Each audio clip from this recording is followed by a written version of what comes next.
அகர முதல எழுத்தெல்லாம் ஆதி பகவன் முதற்றே உலகு. ஹலோ வியூவர்ஸ், இன்னைக்கு இஎஸ்ஐல அறிமுகப்படுத்தியுள்ள ஆம்னஸ்டி ஸ்கீம் 2025, அதாவது பொது மன்னிப்பு திட்டம் 2025 பத்தி பார்க்க போறோம். இந்த திட்டத்தோட நோக்கம் என்ன, பயன்கள் என்ன, யாரெல்லாம் பயன்பெறலாம்ன்ற விவரங்களை இன்னைக்கு பார்க்கலாம். இஎஸ்ஐ ஆம்னஸ்டி ஸ்கீம் 2025, அதாவது இஎஸ்ஐ பொது மன்னிப்பு திட்டம் 2025. இந்த திட்டம் இமாச்சல பிரதேசம் சிம்லாவில் ஜூன் 2025-26 தேதி அன்று மத்திய தொழிலாளர் மற்றும் வேலைவாய்ப்பு மற்றும் இளைஞர் விவகாரங்கள் மற்றும் விளையாட்டுத்துறை அமைச்சர் டாக்டர் மன்சுக் மண்டாவியா தலைமையில் நடைபெற்ற இஎஸ்ஐயின் 196வது கூட்டத்தில் பொது மன்னிப்பு திட்டத்தை தொடங்க ஒப்புதல் அளித்து ஜூன் 27, 2025 அன்று அதனை முறையாக அறிவித்தனர். அதற்கான விரிவான வழிகாட்டுதல்களை அக்டோபர் 1, 2025 அன்று ஊழியர் மாநில காப்பீட்டு கழகம் ஷார்ட்டா இஎஸ்ஐசி வெளியிட்டுள்ளது. இதன் மூலம் நாடு முழுவதும் உள்ள இஎஸ்ஐசி கள அலுவலகங்களால் மேற்கொள்ளப்படும் பொது மன்னிப்பு திட்டம் 2025 மையமாக கொண்டு தொடர்ச்சியான சமூக நல நடவடிக்கைகளை தொடங்குவதாக ஊழியர் மாநில காப்பீட்டு கழகம், அதாவது இஎஸ்ஐசி அறிவித்துள்ளது. சரி, இந்த திட்டத்தோட நோக்கம் என்ன, பயன்கள் என்னன்னு பார்க்கலாம். பொது மன்னிப்பு திட்டம் 2025. இந்த திட்டம் முதலாளிகள் மற்றும் காப்பீடு செய்யப்பட்ட நபர்கள் நீதிமன்றங்களுக்கு வெளியே தகராறுகளை தீர்த்து கொள்ளவும், நீதிமன்ற வழக்குகளின் தேக்கத்தை குறைப்பதற்கும், இஎஸ்ஐ சட்டத்தின் கீழ் இணக்கத்தை ஊக்குவிப்பதையும் நோக்கமாக கொண்டு வெளிப்படையான முறையில் ஒரு கட்டமைக்கப்பட்ட வாய்ப்பை வழங்குகிறது. இதன் மூலம் முதலாளிகள் நீதிமன்றத்துக்கு வெளியே இஎஸ்ஐ உடனான சட்ட மோதல்களை தீர்க்க ஒரு கட்டமைக்கப்பட்ட வழிமுறையை வழங்குகிறது. இந்த திட்டத்தோட நோக்கத்தை பார்க்கலாம். இத்திட்டத்தின் மூலம் நிலுவையில் உள்ள நீதிமன்ற வழக்குகளை தீர்ப்பதற்கும், வழக்குகள் திரும்ப பெறுதலின் மூலம் நீதிமன்ற வழக்குகளின் தேக்கத்தை குறைத்தல், இஎஸ்ஐ சட்டத்தின் கீழ் இணக்கத்தை ஊக்குவித்தல் மற்றும் வணிகம் செய்வதை எளிதாக்குதல் ஆகியவற்றை நோக்கமாக கொண்டுள்ளது. அதாவது இங்க என்ன சொல்றாங்கன்னா, இந்த திட்டத்தின் மூலம் நிலுவையில் உள்ள நீதிமன்ற வழக்குகளை தீர்ப்பதற்கும், தொடரப்பட்ட புதிய வழக்குகளை திரும்ப பெறுவதற்கும், நீதிமன்றங்களில் தேங்கியுள்ள வழக்குகளை குறைப்பதற்கும், இஎஸ்ஐ மற்றும் நிறுவனங்களுக்கு இடையே ஒரு நல்லுறவை ஊக்குவிக்கவும் மற்றும் நிறுவனங்கள் வணிகம் செய்வதை எளிதாக்கவும் நோக்கமாக கொண்டுள்ளதுன்னு சொல்றாங்க. சரி, இந்த திட்டத்தோட கால வரையறை பார்க்கலாம். இந்த திட்டம் அக்டோபர் 1, 2025 முதல் செப்டம்பர் 30, 2026 வரை செயல்பாட்டில் இருக்கும்னு சொல்றாங்க. அடுத்தது பாத்தீங்கன்னா 31, 3, 2025 முன்பு வரை தாக்கல் செய்யப்பட்ட நீதிமன்ற வழக்குகள் இத்திட்டத்தின் கீழ் திரும்ப பெற தகுதியுடையவைன்னு சொல்றாங்க. சரி, திட்டத்தின் பயன்கள் பார்க்கலாம். மார்ச் 31, 2025 நிலவரப்படி பல்வேறு நீதிமன்றங்களில் நிலுவையில் உள்ள சுமார் 27,000 வழக்குகள் இந்த திட்டத்தின் கீழ் பின்வருவனவற்றை திரும்ப பெற அனுமதிக்கிறது.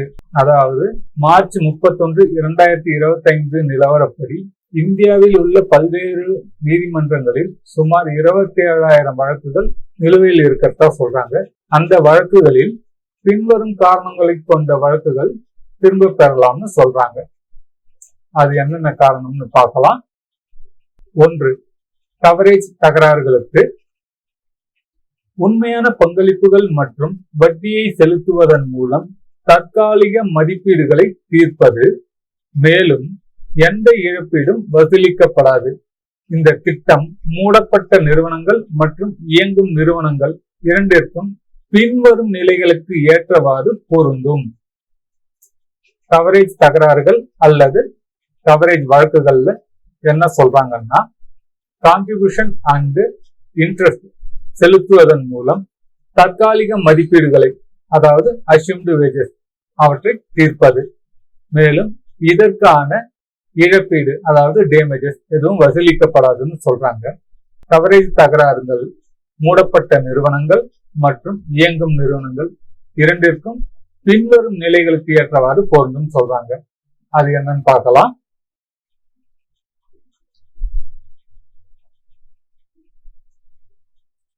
ஐந்து ஆண்டுகளுக்கும் மேலாக நிலுவையில் உள்ள வழக்குகள் மதிப்பீடுகளுடன் கூடிய 5 ஆண்டுகளுக்கும் மேலாக மூடப்பட்ட நிறுவனங்கள் இத்திட்டத்தின் மூலம் வழக்குகளை திரும்ப பெறலாம். ஆனால் எந்த மதிப்பீடும் இல்லை என்றால் அவற்றின் வழக்குகளை திரும்ப பெறப்படாது. அதாவது அஷ்யூம்டு வேஜஸ் இஷ்யூ பண்ணி இருக்கக்கூடிய நிறுவனமாக இருந்தா அதற்கான தொகையை செலுத்தி வழக்கை திரும்ப பெற்றுக் கொள்ளலாம். அஷ்யூம்டு வேஜஸ் இஷ்யூ பண்ணாத நிறுவனமாக இருந்தால் அந்த வழக்கை திரும்ப பெற முடியாது. அடுத்து, 5 ஆண்டுகளுக்குள் மூடப்பட்ட நிறுவனங்கள் பதிவுகளை சமர்ப்பிக்க வேண்டும். ஏற்றுக்கொள்ளப்பட்ட நிலுவைத் தொகையை வட்டியுடன் செலுத்த வேண்டும். மேலும் சேதங்களை கட்ட தேவையில்லை. 5 ஆண்டுகளுக்குள் மூடப்பட்ட நிறுவனமாக இருந்தால் அந்த நிறுவனத்தோட பதிவுகளை சமர்ப்பித்து இஎஸ்ஐயால் ஏற்றுக்கொள்ளப்பட்ட நிலுவைத் தொகையை வட்டியுடன் செலுத்த வேண்டும். அதுக்கு நீங்க டேமேஜஸ் செலுத்த தேவையில்லை. ஓகேங்களா?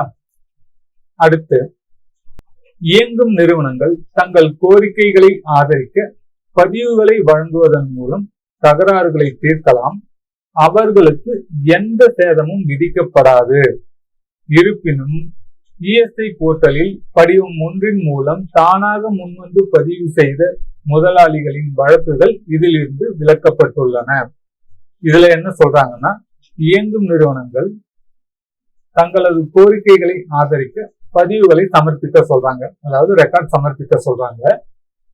அதன் மூலம் அவங்க நிலுவைத் தொகை மற்றும் வட்டி இவை இரண்டையும் செலுத்தி டேமேஜஸ் இல்லாம வழக்குகளை திரும்ப பெறலாம்னு சொல்றாங்க. ஆனால் இஎஸ்ஐ போர்ட்டலில் படிவம் 1 மூலம் வாலண்டரி கவரேஜ் ரிஜிஸ்டர் பண்ண முதலாளிகளோட வழக்குகள் இதிலிருந்து விலக்கப்பட்டுள்ளதுன்னு சொல்றாங்க. அடுத்து, பங்களிப்பு தகராறுகளுக்கு கான்ட்ரிபியூஷன்ஸ் பிரிவுகள் 45A, 45AA, 75, 82 மற்றும் பிரிவு 226 ஆகியவற்றின் கீழ் பதிவு செய்யப்பட்ட வழக்குகளை இந்த திட்டம் உள்ளடக்கியுள்ளது. முதலாளிகள் நீதிமன்ற அனுமதியை பெற வேண்டும், பரிந்துரைக்கப்பட்ட வடிவத்தில் விண்ணப்பிக்க வேண்டும் மற்றும் பங்களிப்புகளை முதலாளி மற்றும் ஊழியர்களின் பங்கு இரண்டையும் சேர்த்து பதிவுகளின்படி வட்டியுடன் செலுத்த வேண்டும். பதிவுகள் காணாமல் போனால் இபிஎஃப்ஓ அல்லது வருமான வரி அதிகாரிகளிடமிருந்து ஆவணங்களை சரிபார்ப்புக்காக நம்பலாம். அத்தகைய பதிவுகள் எதுவும் கிடைக்காத சந்தர்ப்பங்களில் முதலாளி மதிப்பிடப்பட்ட பங்களிப்பில் குறைந்தது 30% செலுத்த வேண்டும். கூடுதலாக நிலுவைத் தொகைக்கான வட்டி திருத்தப்பட்ட பங்களிப்பு விகிதத்தில் செலுத்தப்படும். எந்த இழப்பீடும் விதிக்கப்படாது. ஆனால் முதலாளிகள் எதிர்கால இணக்கத்திற்கான உறுதிமொழியை வழங்க வேண்டும் சொல்றாங்க. இங்க என்ன சொல்றாங்கன்னா, இஎஸ்ஐயோட நோட்டிற்கு பதிலளிக்கும் விதமா நீங்க பதிவுகளை சமர்ப்பிக்கணும்னு சொல்றாங்க. உங்களால சமர்ப்பிக்க முடியலன்னா இபிஎஃப்ஓ அல்லது இன்கம் டாக்ஸ் ரெக்கார்ட் மூலமா இந்த ஆவணங்களை சரிபார்க்கலாம்னு சொல்றாங்க. அத்தகைய ஆவணங்கள் மூலமாகவும் சரிபார்க்க முடியாத பட்சத்துல இஎஸ்ஐ அறிவிச்ச அஷ்யூம்டு வேஜஸ் பங்களிப்புல 30% நீங்க செலுத்தி அதுக்கான வட்டியையும் செலுத்தி இந்த வழக்குகளை டேமேஜஸ் இல்லாம திரும்ப பெறலாம்னு சொல்றாங்க. ஆனா முதலாளிகள் இஎஸ்ஐ உடனான எதிர்கால இணக்கத்திற்கான உறுதிமொழியை வழங்க வேண்டும். அவ்வாறு செய்யும் பட்சத்தில் இந்த வழக்குகள் திரும்ப பெறப்படும் சொல்லியிருக்காங்க. மூணாவதா, இழப்பீட்டு தகராறுகளுக்கு அல்லது இழப்பீட்டு வழக்குகளுக்கு பங்களிப்பு மற்றும் வட்டியை நிறுவனங்களால் ஏற்கனவே செலுத்தப்பட்டிருந்தால் நிர்ணயிக்கப்பட்ட இழப்பீட்டில் 10% செலுத்தினால் வழக்குகள் திரும்ப பெறப்படும். மேலும் இஎஸ்ஐசியால் உயர் நீதிமன்றங்களில் மேல்முறையீடு செய்திருந்தால் கீழ் நீதிமன்றங்களால் நிர்ணயிக்கப்பட்ட இழப்பீடுகள் ஏற்றுக்கொள்ளப்பட்டு வழக்குகள் திரும்ப பெறப்படும் சொல்றாங்க. அதாவது ஏற்கனவே நீங்க மாதாந்திர பங்களிப்பும் வட்டி தொகையும் செலுத்தி இருந்ததுன்னா தற்போது 10% டேமேஜஸ் மட்டும் செலுத்தி இந்த வழக்குகளை திரும்ப பெறலாம்னு சொல்றாங்க. மேலும் கீழ் நீதிமன்றங்களால் நிர்ணயிக்கப்பட்ட இழப்பீடுகளை ஏற்றுக்கொண்டு உயர் நீதிமன்றங்களில் மேல்முறையீடு செய்திருந்தாங்கன்னா அவற்றை திரும்ப பெறுவோம்னு சொல்றாங்க.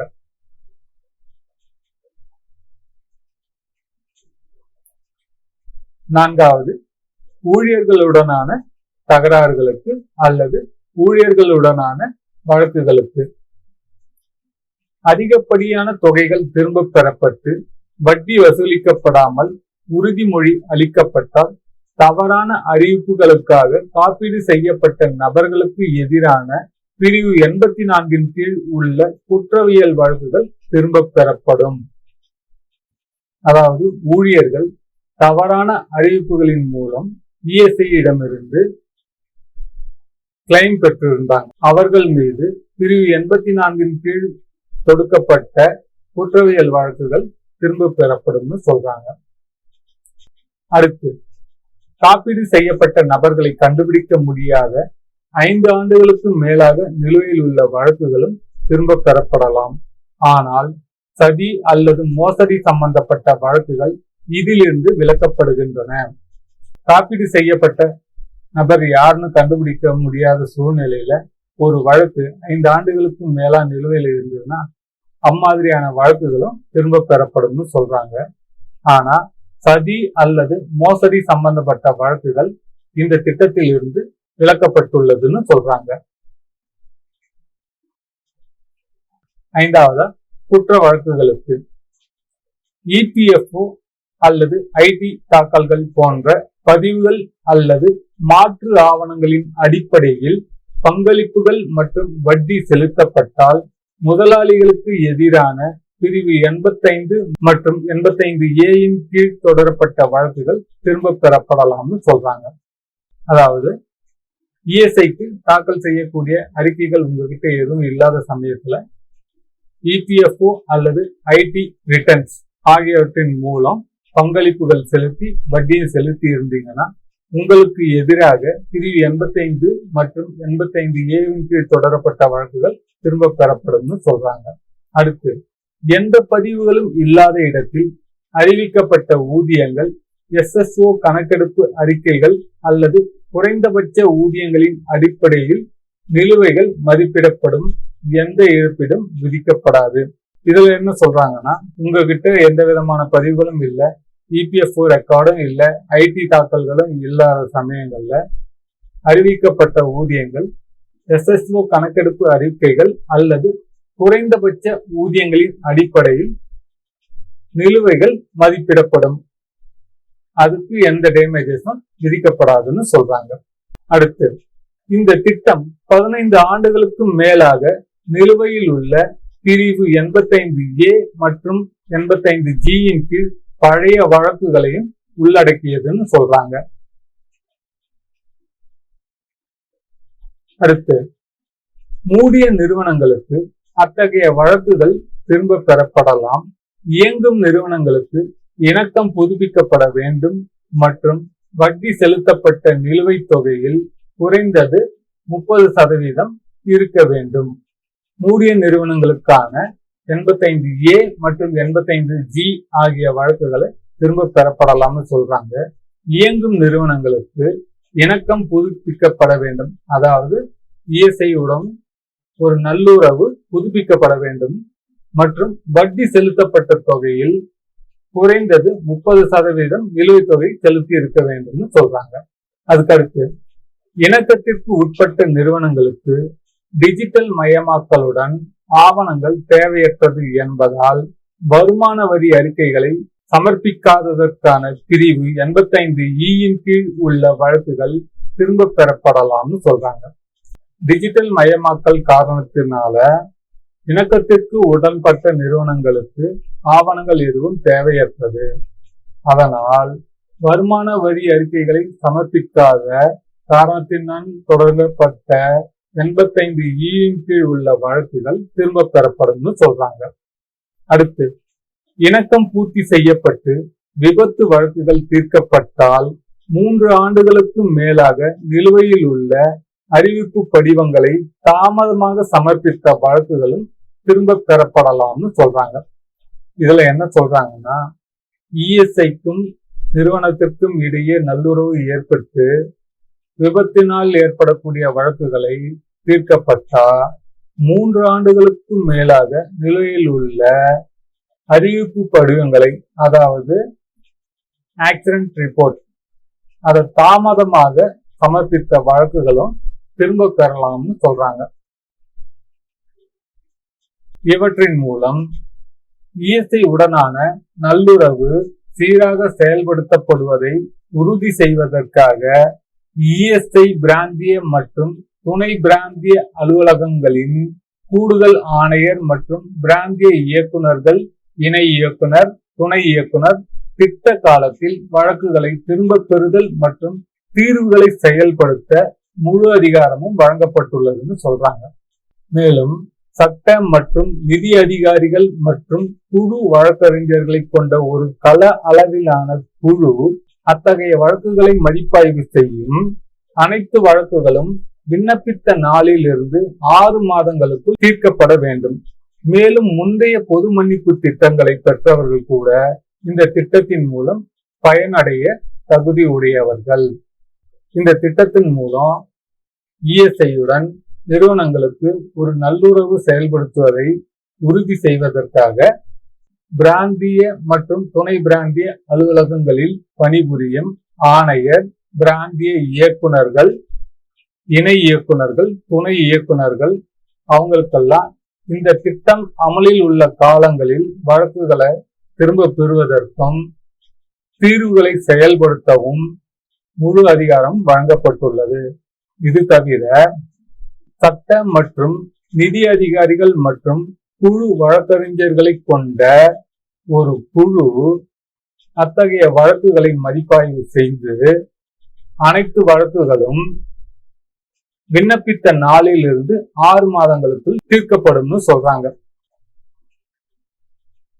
இஎஸ்ஐசி இத்திட்டத்தின் மூலம் இணக்கத்தை எளிதாக்குவதற்கும் வழக்குகளின் சுமையை குறைப்பதற்கும் உறுதி பூண்டுள்ளது.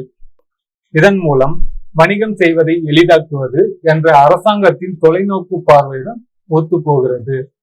தகராறு தீர்வுக்கான நடைமுறை வெளிப்படையான மற்றும் முதலாளிக்கு ஏற்ற வழிமுறையை வழங்குவதன் மூலம் இந்த திட்டம் நடைமுறை சிக்கல்களை நீக்குகிறது.